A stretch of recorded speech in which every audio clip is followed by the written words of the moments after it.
Fox News Alert: the Pentagon releasing a report on the investigation into the deaths of 4 American soldiers in an ambush in Niger. The men killed in a surprise attack overrun by about 100 ISIS fighters. All of our soldiers fought valiantly that day.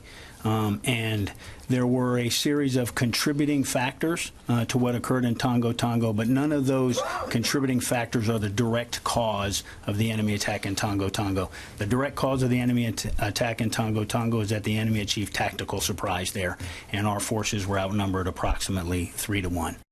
Lucas Tomlinson is standing by live at the Pentagon for us. And Lucas, did the investigation find fault with any U.S. military leaders? No, it didn't, Julie. The investigation blamed a lack of training and the Special Forces team's decision to go after an ISIS leader without proper authority. The head of U.S. forces in Africa says changes have been made since the October ambush. We are now far more prudent in our missions. The missions that we actually accompany on have to have some type of strategic value in terms of the enemy we're going against. Do they have a strategic threat to the United States? And what this has done is it has allowed these teams perhaps to not to do the tempo that they would like.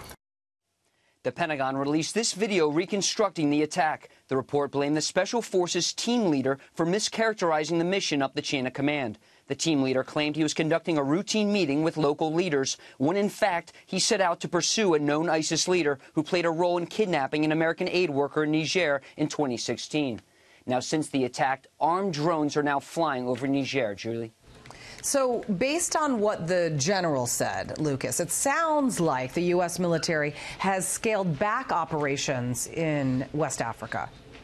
That's right, Julie. In the wake of the October 4th attack, the head of U.S. Special Operations Forces in Africa has ordered his troops to plan missions that keep them from direct combat.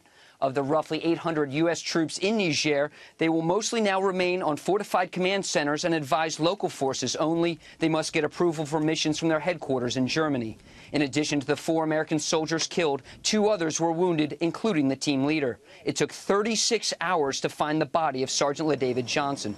The general who led the investigation said he was not left behind. The search for Sergeant LaDavid Johnson never stopped.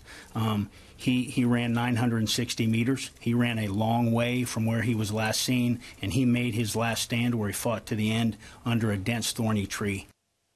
In a statement, Senator Marco Rubio urged the Pentagon to consider disciplinary actions, Julie.